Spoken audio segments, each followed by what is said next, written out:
जय जगन्नाथ पिले माने आज आम क्लास 10 रो इंग्लिश बुक रो first chapter a letter to God पढ़िया पे जाउछे। A letter to God. The house, the only one in the entire valley, sat on the crest of a low hill. The house, घरटी, the only one in the entire valley, समग्र उपत्यकार केवल एकमात्र घरटी, sat on the crest of a low hill. Crest means at the top of, low hill एक नुआनिया पहाड़र पूरा crest पूरा शिखर रे थिला, पूरा टॉप रे थिला गोटे घर। फ्रॉम दिस हाइट, से ही उच्चतर मीन्स से ही घर, one could see the river and the field of ripe corn dotted with the flowers that always promised a good harvest. From this height, से ही उच्चतर बा से ही घर, one could see जणे केही देखि परुथला, the river नदी and the field of ripe corn एवं पाचिला शस्य क्षेत्र, field of ripe corn पाचिला शस्य क्षेत्र देखि परुथला, dotted with the flowers जहाँकि फूलरे भरपूर ହେଇକି ଥିଲା। dotted means भरा भरपूर ही रहिबा, with the flowers फूलरे भरपूर ହେଇକି ଥିଲା, that always promised a good harvest जहाँकि प्रतिवर्ष एक ଭଲ ଅମଳ good harvest ର ପ୍ରତିଶ୍ରୁତି ଦଉଥିଲା। ସେଇ କ୍ଷେତ ଯେଉଁ କ୍ଷେତ୍ରରେ ସେ ପାଚିଲା ଶସ୍ୟ କ୍ଷେତ୍ର ଯେଉଁ କ୍ଷେତ୍ରରେ ଫୁଲ ଭର୍ତ୍ତି ହେଇକି ଥିଲା। The only thing the earth needed was a downpour or at least a shower. एकमात्र जिनस पृथ्वी नीड करुला, दरकार करुला, सेटा थिला केवल गोटे डाउनपोर मीन्स गोटे मुसलधारा वर्षा और एटलिस्ट ए सावर कि गोटे हाल्का फुल्का वर्षा। डाउनपोर मीन्स मुसलधारा वर्षा एवं सावर मीन्स हाल्का वर्षा, झिपझिपि वर्षा। एवं पृथ्वी गोटे डाउनपोर एक मुसलधारा वर्षा दरकार करुला या फिर गोटे सावर गोटे झिपझिपि वर्षा। Throughout the morning, Lencho, who knew his fields intimately, had done nothing else but see the sky towards the northeast. Throughout the morning, throughout means sara, sakala, morning. Throughout the morning, sakala sara. Lencho, who knew his fields intimately, ଯିଏ କି ତାର କ୍ଷେତକୁ ବହୁତ ଭଲ ଭାବରେ ଜାଣିଥିଲା, intimately. No knew known, past tense of no, ଯିଏ କି ତାର କ୍ଷେତକୁ ବହୁତ ଭଲ ଭାବରେ ଜାଣିଥିଲା। had done nothing else, ସକାଳ ସାରା ସେ କିଛି ବି କରୁନଥିଲା, but see the sky towards the north east, କେବଳ ଉତ୍ତର ପୂର୍ବ ନର୍ଥ ଇଷ୍ଟ ଉତ୍ତର ପୂର୍ବ ଆକାଶକୁ ଚାହିଁ ରହିଥିଲା ଲେଞ୍ଚ। now we are really going to get some water, oh man. ହେ ନାରୀ, ଆମେ ପ୍ରକୃତରେ ଏବେ କିଛି ପାଣି ପାଇବା ପାଇଁ ଯାଉଛେ। the woman who was preparing supper, supper means ରାତ୍ର ଭୋଜନ या ସାନ୍ଧ୍ୟ ଭୋଜନ। the woman who was preparing supper, ସ୍ତ୍ରୀ ଲୋକ ଯିଏ କି ସାନ୍ଧ୍ୟ ଭୋଜନ ପ୍ରସ୍ତୁତ କରୁଥିଲେ, replied, ପ୍ରତ୍ୟୁତ୍ତର ଦେଲେ, yes, God willing, ହଁ ଭଗବାନଙ୍କ ଇଚ୍ଛା, willing ଇଚ୍ଛା, God willing ଭଗବାନଙ୍କ ଇଚ୍ଛା। the older boys were working in the field while the smaller ones were playing near the house until the woman called to them all, come for dinner. The older boys were working in the field, बड़ बड़ पिला, बड़ जो पिला माने टिके बड़ हो जाइथिले सेमाने खेतरे काम करुथिले, while जेतेबेले कि the smaller ones were playing near the house, छोट छोट पिला माने घर पाखरे खेलुथिले, until the woman called to them all, से पर्यंत पिला माने घर पाखरे खेलुथिले जे पर्यंत सेमानको माँ मीन्स स्त्री लोकटी माँ बा सेमानकर माँ सेमानकु खाइबा पई न डाकिछन्ती, से पर्यंत भी सेमाने खेलुथिले। It was during the meal that just as Lencho had predicted, खाइबा समय, it was during the meal, खाइबा समय just as Lencho had predicted, जेमिति लेंचो आगुरु प्रेडिक्ट करथिला, मीन्स प्रेडिक्टेड मीन्स भविष्यवाणी करिबा, जेमिति लेंचो आगुरु भविष्यवाणी करथिला, big drops of rain began to fall, बड़ बड़ वर्षा टोपा, big drops of rain बड़ बड़ वर्षा टोपा began to fall, पड़िबाकू आरंभ कला, began. In the northeast, huge mountains of clouds could be seen approaching. In the northeast means उत्तर पूर्व आकाश रे, huge mountains बड़ बड़, huge means very big, huge mountains of clouds, ବଡ଼ ବଡ଼ ପାହାଡ଼ ଭଳି ବା ପର୍ବତ ଭଳି ବାଦଲ ଉତ୍ତର ପୂର୍ବ ଆକାଶରେ ଦେଖାଯାଉଥିଲା। The air was fresh and sweet, ପବନ ମଧ୍ୟ ଫ୍ରେଶ୍ ଥିଲା, ସତେଜ ଥିଲା ଆଉ ସୁଇଟ୍ ବି ଥିଲା। The man went out for no other reason than to have the pleasure of feeling the rain on his body. ଲୋକଟି, ଦ ମ୍ୟାନ୍, ଏଠି ମ୍ୟାନ୍ ମିନ୍ସ ଲେଞ୍ଚ, ଲୋକଟି went out for no other reason, ଲୋକଟି ବାହାରକୁ ଗଲା ଅନ୍ୟ କୌଣସି କାରଣ ପାଇଁ ନୁହେଁ। To have the pleasure of feeling the rain on his body, ତା ବଡ଼ିରେ, ତା ଦେହରେ ବର୍ଷାର ଯେଉଁ ପ୍ଲେଜର୍ ଅଫ୍ ଫିଲିଂ, ବର୍ଷାର ଆନନ୍ଦ ଅନୁଭବ କରିବା ପାଇଁ ସେ ବାହାରକୁ ଗଲା ଲେଞ୍ଚ। ଆଣ୍ଡ ହ୍ୱେନ୍ ହି ରିଟର୍ଣ୍ଣ ହି ଏକ୍ସକ୍ଲେମ୍ଡ, ଏବଂ ଯେତେବେଳେ ସିଏ ବର୍ଷାରୁ ଫେରିଲେ, ଲେଞ୍ଚ ଯେତେବେଳେ ଘରକୁ ଫେରିଲା, ହି ଏକ୍ସକ୍ଲେମ୍ଡ, ସେ ବୁଝେଇଲେ ବା ସେ କହିଲେ, these aren't raindrops falling from the sky, ଏସବୁ ବର୍ଷା ଟପା ନୁହେଁ ଯାହାକି ଆକାଶରୁ ପଡ଼ୁଛି, ଦେ ଆର୍ ନ୍ୟୁ କଏନ୍ସ, ସେସବୁ ନୂଆ ନୂଆ ମୁଦ୍ରା, କଏନ୍ ମିନ୍ସ ମୁଦ୍ରା, ନୂଆ ନୂଆ ମୁଦ୍ରା। The big drops are 10 cent pieces, ବଡ଼ ବଡ଼ ଟୋପା ଗୁଡ଼ାକ 10 cent pieces, 10 cent pieces, and the little ones are 5, ଏବଂ ଛୋଟ ଛୋଟ ମୁଦ୍ରା ଗୁଡ଼ାକ 5 cent pieces.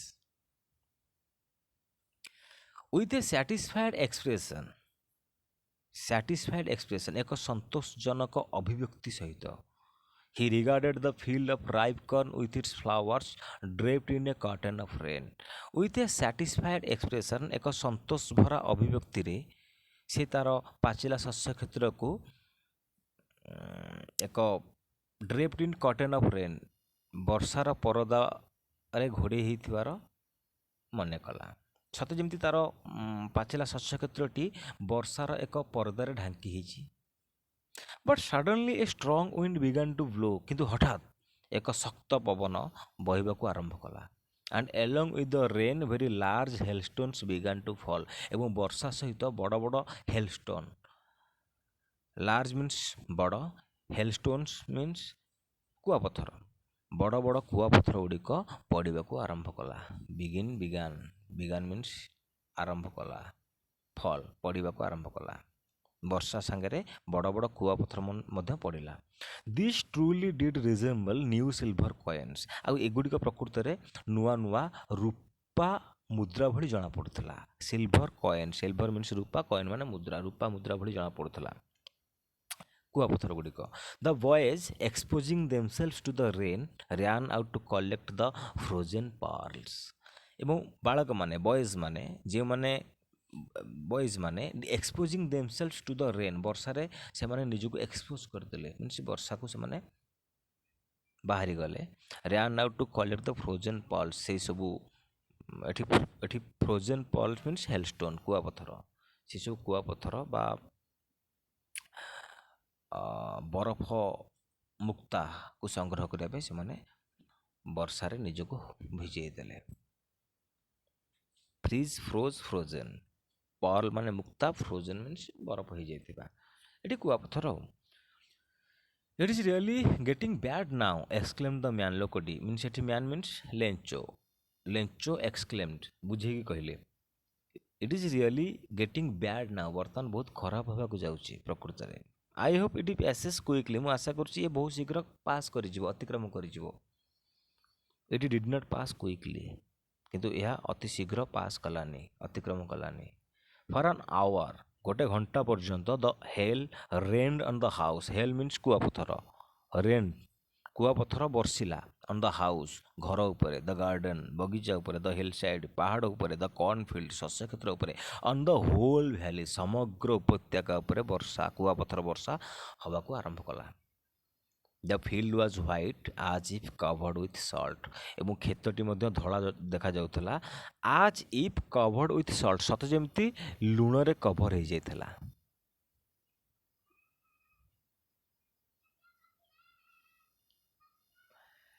Not a leaf remained on the trees, ଏମିତିକି ଗୋଟାଏ ପତ୍ର ବି ଗଛରେ ରହିଲାନି।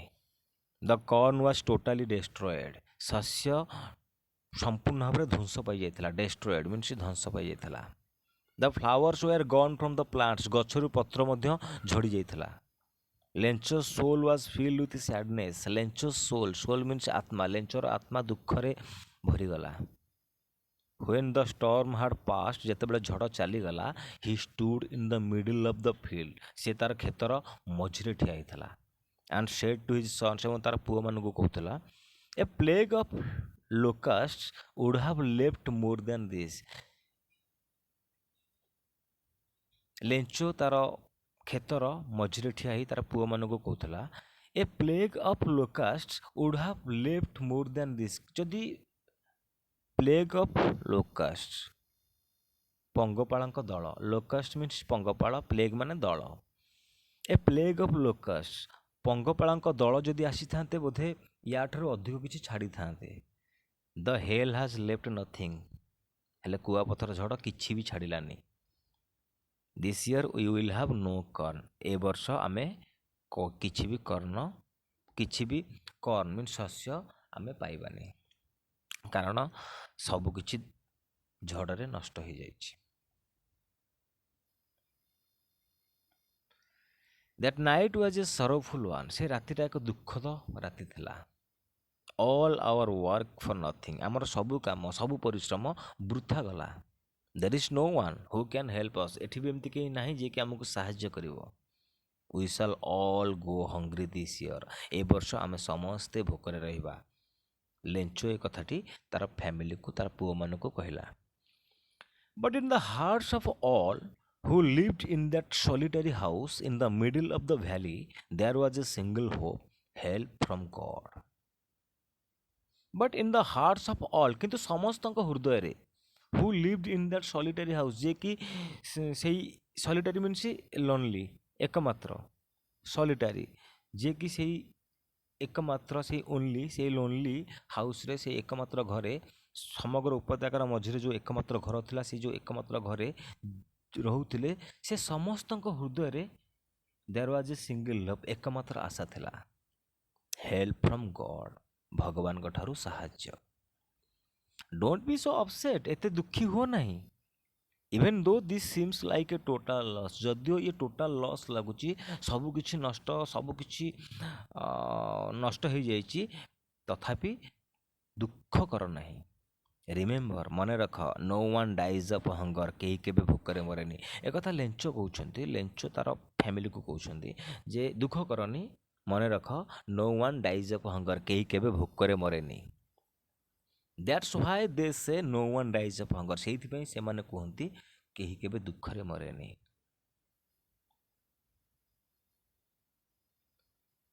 All through the night Lencho thought only of his one hope, ସାରା ରାତି ଲେଞ୍ଚୋ ସେଇ ଗୋଟିଏ ଆଶା ବିଷୟରେ କେବଳ ଭାବୁଥିଲା, ଦ ହେଲ୍ପ ଅଫ୍ ଗଡ୍, ଭଗବାନଙ୍କ ଠାରୁ ସାହାଯ୍ୟ।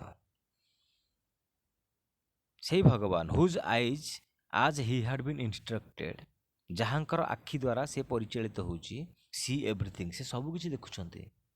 Even what is deep in once conscience, ଏମିତିକି ଜଣକ କନସାଇନ୍ସ ମିନ୍ସ ବିବେକ, ଜଣକ ବିବେକରେ କ'ଣ ଚାଲିଛି, ଜଣକ ଅନ୍ତର୍ମନରେ କ'ଣ ଚାଲିଛି, ସବୁକିଛି ସେ ଦେଖିପାରନ୍ତି ଭଗବାନ। ଲେଞ୍ଚୋ ୱାଜ୍ ଆନ୍ ଅକ୍ସ ଅଫ୍ ଏ ମ୍ୟାନ୍, ଲେଞ୍ଚୋ ଏକ ବଳଦ ଭଳି ମଣିଷ ଥିଲା।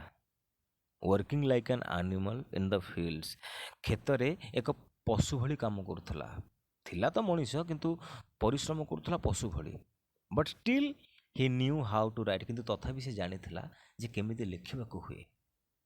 ଦ ଫଲୋଇଂ ସଣ୍ଡେ, ତାପର ରବିବାର ଦିନ, at daybreak, daybreak means ଭୋରୁ ଭୋରୁ, ପୁରା ସକାଳୁ, ଭୋରୁ, dawn, at dawn, daybreak, ବଡ଼ି ଭୋରରୁ, he began to write a letter which he himself would carry to town and place in the mail. He began to write a letter, began, he began to write, ସେ ଲେଖିବାକୁ ଆରମ୍ଭ କଲା a letter, ଗୋଟେ ଚିଠି, which he himself would carry to town, ଯାହାକୁ ସେ ନିଜେ ସହରକୁ ନେଇକି ଗଲା ଚିଠିଟିକୁ, and place in the mail, ଏବଂ ଡାକରେ ନେଇକି ରଖିଲା,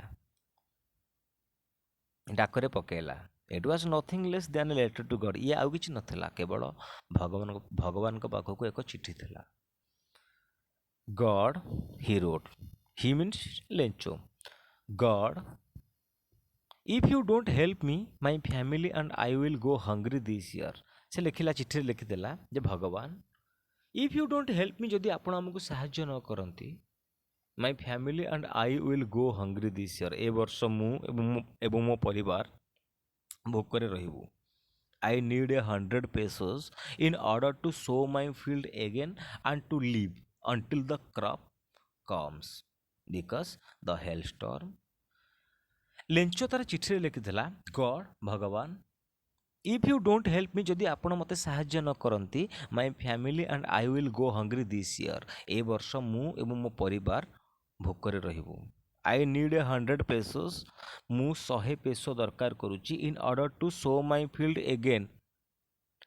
ସୋ ମିନ୍ସ ବୁଣିବା। SHOW ସୋ ମାନେ ଦେଖେଇବା, SO ମାନେ ତେଣୁ, SOW ସୋ ମାନେ ବୁଣିବା।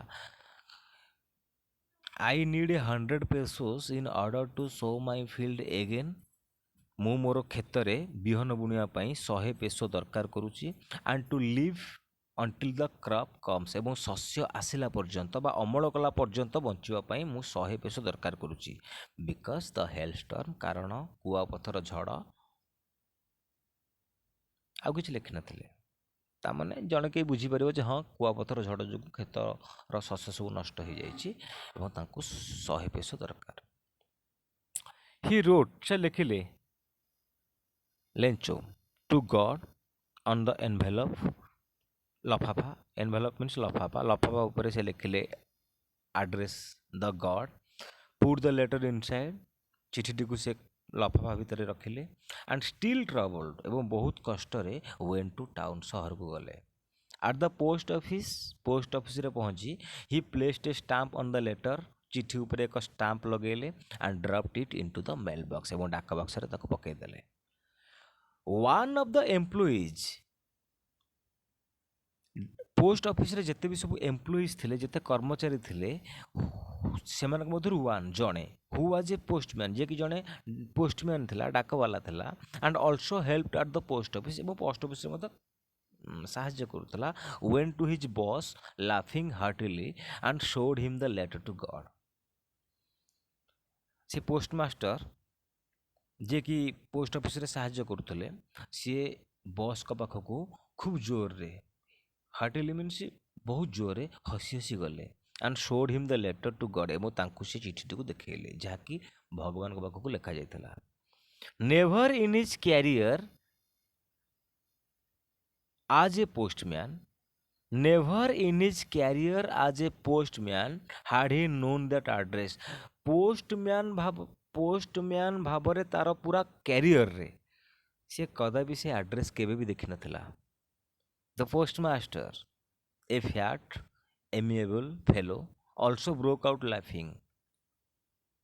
ପୋଷ୍ଟମାଷ୍ଟର ଯିଏକି ଜଣେ ମୋଟା ଏବଂ ଏମିଏବଲ୍, ଯିଏକି ଏକ ଅମାୟିକ ବ୍ୟକ୍ତିତ୍ୱ ଥିଲେ, ଏକ ଖୁସ୍ ମିଜାଜର ପର୍ସନ୍ ଥିଲେ, ଲୋକ ଥିଲେ, ସେ ମଧ୍ୟ ଖୁସିରେ ପୁରା ଫାଟି ପଡ଼ିଲେ, ହସରେ ଫାଟି ପଡ଼ିଲେ। But almost immediately he turn serious, ଏବଂ ପାଖାପାଖି ବହୁତ ଶୀଘ୍ର ମଧ୍ୟ ସେ ସିରିୟସ୍ ହେଇଗଲେ। And tapping the letter on his desk commented, ଏବଂ ଚିଠିଟିକୁ ତାଙ୍କ ଡେସ୍କରେ ଟ୍ୟାପ୍ କରି କମେଣ୍ଟ କଲେ, what faith, I wish I had the faith of the man who wrote this letter। କି ବିଶ୍ୱାସ, what faith, କି ବିଶ୍ୱାସ। I wish I had the faith of the man, କାଶ ମୋର ସେଇଭଳି ବିଶ୍ୱାସ ଥାନ୍ତା କି। who wrote this letter, ଯିଏକି ଏ ଚିଠି ଲେଖିଛି, ଏ ଚିଠିଟିକୁ ଯିଏ ଲେଖିଛି, ସେ ଲେଖକର ଯେତିକି ବିଶ୍ୱାସ ଭଗବାନଙ୍କ ଉପରେ ଅଛି, କାଶ ମୋର ସେ ବିଶ୍ୱାସ ଥାନ୍ତା କି। Starting of a correspondence with God, ଯିଏକି ଭଗବାନଙ୍କ ସହିତ ଏକ କରେସ୍ପଣ୍ଡେନ୍ସ ଆରମ୍ଭ କରିଦେଇଛି। କରେସ୍ପଣ୍ଡେନ୍ସ ମିନ୍ସ ଆଦାନ ପ୍ରଦାନ, ଚିଠି ଦେବା ନେବା କରିବା। ଭଗବାନଙ୍କ ସହିତ ଚିଠି ଆଦାନ ପ୍ରଦାନ ଆରମ୍ଭ କରିଦେଇଛି, ସେ ବିଶ୍ୱାସ ମୋର ଥାନ୍ତା କି। ଏକଥା ପୋଷ୍ଟମାଷ୍ଟର, ଯିଏକି ଜଣେ ଫ୍ୟାଟ୍ ଏବଂ ଏମିଏବଲ୍ ବା ଏକ ଅମାୟିକ ଲୋକ ଥିଲେ, ପର୍ସନ୍ ଥିଲେ, ସିଏ କମେଣ୍ଟ କଲେ। So in order not to shake the writer's faith in God, ତେଣୁ ଲେଖକର ଭଗବାନଙ୍କ ଉପରେ ଯେଉଁ ବିଶ୍ୱାସ, ସେ ବିଶ୍ୱାସକୁ ନ ଭାଙ୍ଗିବା ପାଇଁ, ସେକ୍ ମିନ୍ସ ଭାଙ୍ଗିବା, ସେ ବିଶ୍ୱାସକୁ ନ ଭାଙ୍ଗିବା ପାଇଁ ଦ ପୋଷ୍ଟମାଷ୍ଟର କେମ୍ ଅପ୍ ୱିଥ୍ ଆନ୍ ଆଇଡ଼ିଆ, ପୋଷ୍ଟମାଷ୍ଟର ମୁଣ୍ଡକୁ ଏକ ଆଇଡ଼ିଆ ଆସିଲା। ଆନ୍ସର ଦ ଲେଟର, ଚିଠିର ଉତ୍ତର ଦେବେ। But when he open it କିନ୍ତୁ ଯେତେବେଳେ ସେ ଚିଠିଟିକୁ ଖୋଲିଲେ it was evident that to answer it he needed something more than goodwill ink and paper. କିନ୍ତୁ ଯେତେବେଳେ ସେ ଚିଠିଟିକୁ ଓପେନ୍ କଲେ ଖୋଲିଲେ ଇଟ୍ ୱାଜ୍ ଏଭିଡେଣ୍ଟ ପୁରା ପରିଷ୍କାର ହେଇଗଲା, ସ୍ପଷ୍ଟ ହେଇଗଲା ଯେ ଟୁ ଆନ୍ସର୍ ଇଟ୍ ଏହାକୁ ଏ ଚିଠିର ଉତ୍ତର ଦେବାକୁ ହେଲେ he needed something more than goodwill ink and paper. ତାଙ୍କୁ ଆଉ ଅଧିକ କିଛି ଦରକାର, ଶୁଭେଚ୍ଛା, ଗୁଡୱିଲ୍ ମିନ୍ସ ଶୁଭେଚ୍ଛା, ଇଙ୍କ୍ କାଳି ବା ସିଆହି, ଆଉ ପେପର କାଗଜ। ଶୁଭେଚ୍ଛା କାଳି କାଗଜ ଅପେକ୍ଷା ତାଙ୍କୁ ଅଧିକ ଆଉ କିଛି ଦରକାର। But he stuck to his resolution, କିନ୍ତୁ ସେ ତାଙ୍କର ଯେଉଁ କଥାରେ ଦୃଢ଼ ରହିଲେ, stuck. He asked for money from his employees, ସେ ତାଙ୍କର ଏମ୍ପ୍ଲୟିଜ୍ ମାନଙ୍କୁ ଟଙ୍କା ବିଷୟରେ କହିଲେ, ତାଙ୍କ କର୍ମଚାରୀମାନଙ୍କୁ। He himself gave part of his salary, ଏବଂ ସେ ତାଙ୍କ ସାଲାରୀର ଗୋଟେ ପାର୍ଟ ବି ଦେଲେ। And several friends of his were obliged to give something and for an act of charity, ଏବଂ ତାଙ୍କର ବିଭିନ୍ନ ସାଙ୍ଗମାନଙ୍କୁ ମଧ୍ୟ ସେ ଓବ୍ଲାଇଜ୍ କଲେ, ବାଧ୍ୟ କଲେ, ବା ତାଙ୍କ ସାଙ୍ଗମାନେ ବାଧ୍ୟ ହେଲେ ଟୁ ଗିଭ୍ ସମଥିଙ୍ଗ, କିଛି କିଛି ଦେବା ପାଇଁ, for an act of charity, ଏକ ପରୋପକାରୀ ନ୍ୟାୟରେ କିଛି କିଛି ଦେବା ପାଇଁ ତାଙ୍କ ସାଙ୍ଗମାନଙ୍କୁ ମଧ୍ୟ ସିଏ ବାଧ୍ୟ କରେଇଲେ ବା ତାଙ୍କ ସାଙ୍ଗମାନେ ବାଧ୍ୟ ହେଲେ ପୋଷ୍ଟମାଷ୍ଟରଙ୍କର। It was impossible for him to gather together the 100 pesos, ଏଇଟା ଅସମ୍ଭବ ଥିଲା ତାଙ୍କ ପାଇଁ ଏକାଥରକେ 100 ପେସୋକୁ ଗ୍ୟାଦର କରିବା ପୋଷ୍ଟମାଷ୍ଟରଙ୍କ ପାଇଁ।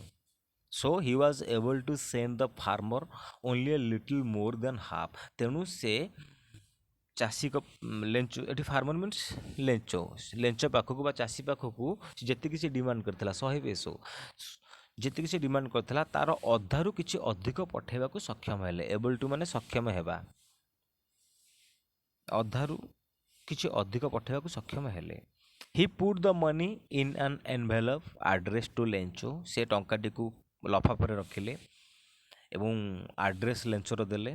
And with it a letter containing only a single word as a signature God, ଏବଂ ତା ସାଙ୍ଗରେ ଗୋଟେ ଚିଠି ମଧ୍ୟ ସେଥିରେ ରଖିଲେ ଯେଉଁଥିରେ କି କେବଳ ଏକମାତ୍ର ଶବ୍ଦ ଥିଲା, ସେ ଶବ୍ଦ ଥିଲା ଗୋଟେ ସିଗ୍ନେଚର୍, ଗଡ଼ଙ୍କ ସିଗ୍ନେଚର୍ ଥିଲା।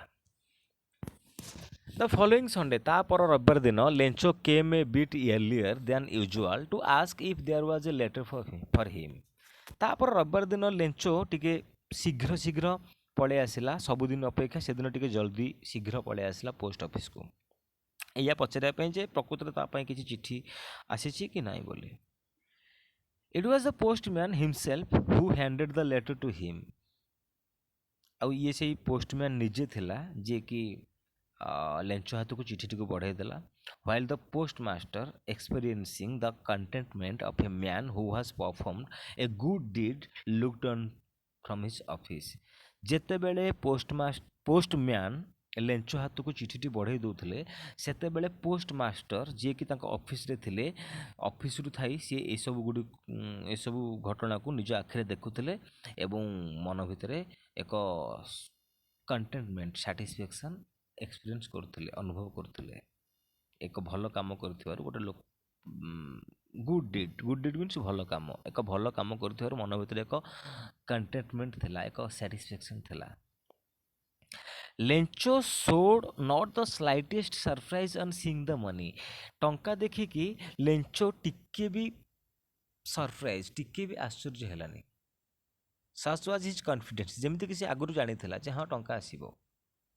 But he became angry when he counted the money, କିନ୍ତୁ ସେ ରାଗିଗଲା ଯେତେବେଳେ ସେ ଟଙ୍କାଟାକୁ ଗଣିଲା। God could not have made a mistake, ଭଗବାନ କେବେ ବି ଭୁଲ କରିପାରିବେନି। Nor could he have denied Lencho what he had requested, ଏବଂ ନା ସେ ଲେଞ୍ଚୋକୁ ମନା କରିପାରିବେ ଯାହା ସେ ରିକ୍ୱେଷ୍ଟ କରିଥିଲା, ଭଗବାନଙ୍କୁ ଯେଉଁ 100 ପେସୋ ମାଗିଥିଲା, ଭଗବାନ ତ କେବେ ମନା କରିବେନି ଆଉ ଭୁଲ ବି କେବେ କରିବେନି। ତେଣୁ 70 ପେସୋ ଆସିଲା କ'ଣ ପାଇଁ, 100 ପେସୋ ଆସିବାର ଥିଲା, 70 ପେସୋ ଆସିଛି କ'ଣ ପାଇଁ, ତେଣୁ ସିଏ immediately Lencho went up to the window, ସାଙ୍ଗେ ସାଙ୍ଗେ ଲେଞ୍ଚୋ ଝରକା ପାଖକୁ ଗଲା to ask for paper and ink, କାଳି ଆଉ କାଗଜ ପାଇଁ ସିଏ ଲେଞ୍ଚୋ ୱିଣ୍ଡୋ ପାଖକୁ ଗଲା। On the public writing table, ସର୍ବସାଧାରଣଙ୍କ ଲେଖିବା ଟେବୁଲରେ ବା ପବ୍ଲିକ୍ ରାଇଟିଂ ଟେବୁଲରେ ହି ଷ୍ଟାର୍ଟେଡ୍ ଟୁ ରାଇଟ୍, ସେ ଲେଖିବାକୁ ଆରମ୍ଭ କଲା ଚିଠି। With much wrinkling of his brow, ତାର ବ୍ରୋ ମିନ୍ସ କପାଳ,